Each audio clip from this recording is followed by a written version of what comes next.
I'm meteorologist Rich Luderman. It is a windy, cold pattern, and yes, we do have snow in the forecast. We'll check the numbers for you just ahead.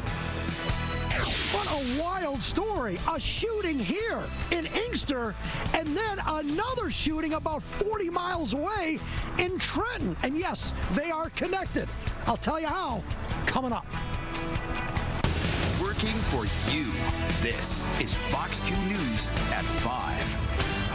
We certainly have a lot going on, but we're going to begin in Washington with breaking news where 2 National Guard members were shot near the White House. Hello, everybody. I'm Roop Raj. Police say they are in critical condition at this hour, and a suspect is in custody. That person was also shot, but their injuries aren't believed to be life-threatening. The White House says the president, who's away at his West Palm Beach golf course, has been briefed on the shooting. Right now, there's still a heavy police presence in D.C. When I arrived, there were still police cars coming in from all directions, and the ambulance was across the street. I saw the people take the gurney from the ambulance, go down the street, and in about 10 minutes they came back, and there was a body on that, and I don't know if it was alive or what, but put it in the ambulance, and they drove down the street, and that was it. At approximately 2:15 this afternoon, members of the D.C. National Guard were on high visibility patrols in the area of 17th and I Street Northwest when a suspect came around the corner, raised his arm with a firearm, and discharged it at the National Guard members. The National Guard members, there were other members that were in the area. They were able to, after some back and forth, able to subdue the individual and bring him into custody. President Trump has been informed. We've been in contact with the White House. We will shortchange the American public with no resources to make sure we find and safeguard our nation's capital right here in Washington, D.C., and bring anyone responsible for this heinous act of violence to justice. There were conflicting reports about the conditions, but we should point out these 2 troops that were shot are in critical condition. They are alive. They are members of the West Virginia National Guard. Lots of prayers going out to the families and these 2 people as well. We'll continue to bring you updates throughout this newscast and, of course, all through the night right here on Fox 2 and Fox Local and our website, fox2detroit.com. Another big story we're following at 5. A wind advisory is still in effect for all of our metro area. Wind gusts were expected to reach up to 45 miles per hour today, and they were apparently strong enough to knock down 10 power poles in Warren.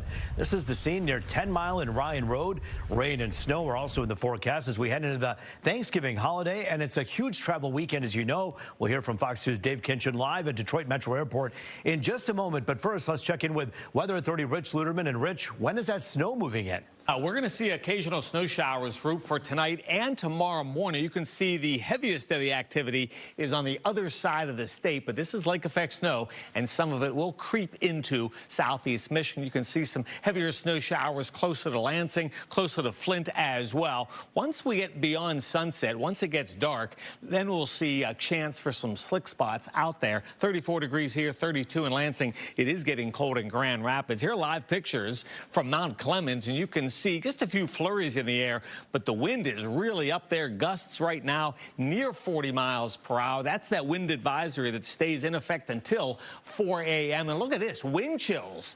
Some of us in the teens right now as we drop to 30 degrees. Here comes your forecast for the next couple of days. Blustery again for tomorrow. That's Thanksgiving. And then Friday, 35. Roop, we're going to check that 7-day and talk about some weekend snow all coming up in 10.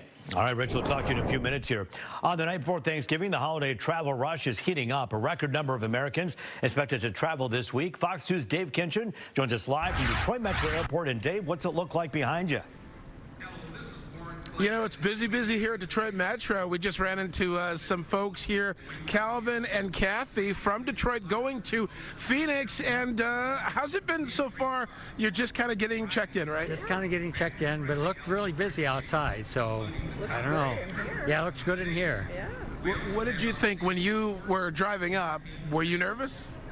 No, not really. Yeah, you figure everyone knows what they're doing at this point, right? Yeah. Yep. Gotcha. Tell us about the visit and the travel you're looking forward to here. Well, we're looking for warmer climate than what it is here. It's pretty cold today. Gotcha. So Phoenix is supposed to be in the 70s. So You can't beat that, right? No. Awesome. Very cool. Well, you guys have a great trip, and be safe as well. Happy Thanksgiving to you both as well.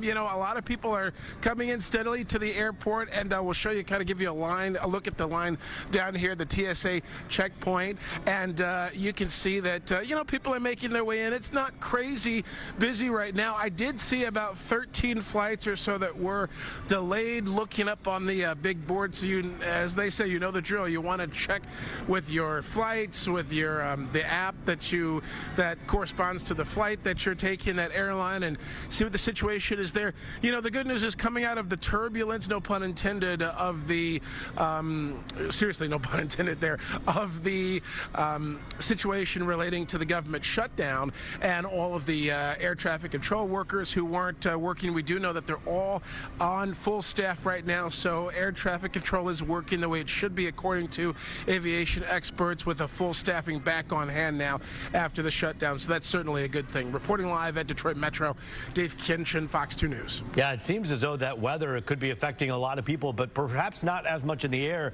as on the roads out there. So the people behind you may be a little bit luckier than those who are renting cars or driving in their own cars to try to brave the roads in this Thanksgiving.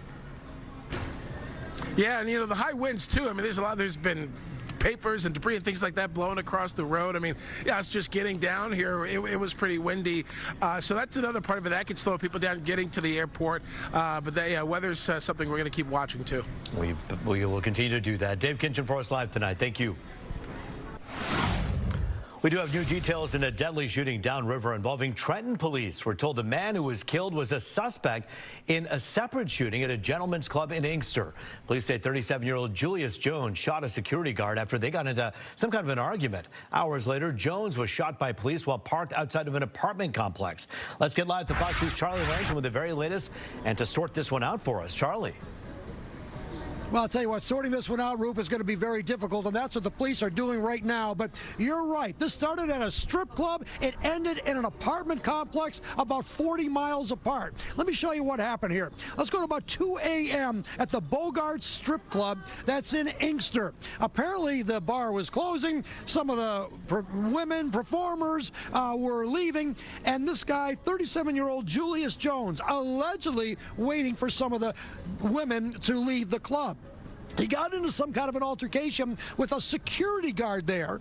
The window was rolled down in the car that Jones was in, and he shot the security guard. The security guard went down. He is in critical condition. Then he allegedly drove about 40 miles to Trenton, where he parked at the Bristol Hills Apartments. Again, that's in Trenton.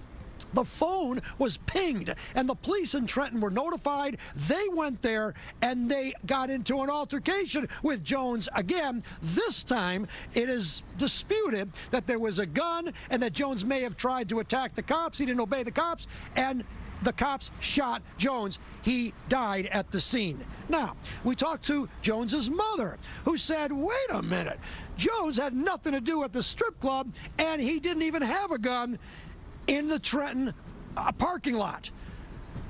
Incredible. Take a look at the interviews that we did. We received a message from Inkster that the suspect vehicle was pinging in the 3700 block of Van Horn. They told him, well, if you don't put your hands on the dash, we're going to tase you. And then all of a sudden, they tased him, and I can hear him screaming.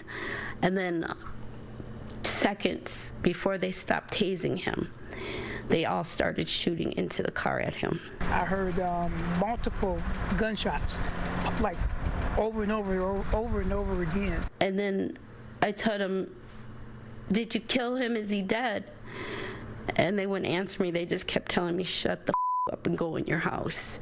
And I was like, that's my son. A shooting occurred, and the suspect has been killed. He was not involved in any shooting. Like I said, I knew my son was carrying a gun, but that was because his life was threatened by somebody who had already shot and tried to kill him in 2020. And his buddies told him that they put another hit on him and they want him dead because he testified against somebody in the court. Obviously, two different stories. Michigan State Police investigating. We'll follow this one. I am live. I'll send it back to you. All right, Charlie Langton for us live tonight. Thank you for that. All right, also new at 5, a big announcement from the Detroit Lions just into the newsroom in the last few hours. Fox News' Dan Miller here with some good news for all of us. Huge news. This is big. Yeah, Frank Ragnow announced his retirement in June. In typical Ragnow fashion, it was done with a lot of fanfare. Without that, he just kind of disappeared. It's the way he was. Never really comfortable with the spotlight or attention. Frank was off to enjoy his family and some hunting and fishing. Well, he's back for some more football. Ragnow's coming out of retirement to rejoin the team. 29 years old, 4-time Pro Bowler, second-team All-Pro. He's simply one of the best offensive linemen in the league. This team has missed him. Question now, when will he be ready? Good guess, only a guess. The game in L.A. against the Rams in a couple weeks, but we'll know more tomorrow when we hear from Dan Campbell, and certainly next week when Frank is back on the practice field with his teammates. So this is big news for the Lions, and certainly you're coming down the stretch here. They're going to find out what kind of shape he's in when he comes back. I'm sure he's already been talking to Dan Campbell and the coaching staff, but this is simply getting one of the best players in the NFL back. This is amazing. And it was 7 really great seasons watching him be a part of this rebuild of the team, right? I mean, this is no doubt. And he went through the tough times and then got to enjoy some good times, and he endured a lot of injuries, though. That's been an issue for him. But good to see him back. We'll see where it goes from here. But huge news for the Lions. That is really tremendous. We'll be watching this very carefully. We'll talk to you again tonight in a few minutes here. We'll be right back with more. Ingrid Kelly, a DoorDash driver making a huge impact in the community, is going to be recognized in a huge way on Thanksgiving Day. The story coming up.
Feelings of gratitude are front and center this Thanksgiving weekend, at least we hope so. Ford Philanthropy decided to say thank you to a Downriver DoorDash driver who's making a really big difference. Fox News' Ingrid Kelly joins us live with this story. Ingrid. Yes, you know what? Dennis is a DoorDash driver who loves his job. So take a look at this video. He got involved in Project Dash. It means he makes free deliveries for the initiative's food bank and food pantry partners. Now, Ford is saying thank you by bringing Dennis to the Lions game on Thanksgiving Day. I've done stuff with gleaners in the past. Well, Gibraltar Food Pantry does work in Rockwood, Brownstown, Gibraltar, and I've offloaded some gleaners boxes and helped out and brought up some shopping bags like Kroger and Meijer and stuff. And you think about the human element of like helping your neighbor. What are you receiving? What I know is like Ford family type area where you sit for the game at the lower bowl, a fan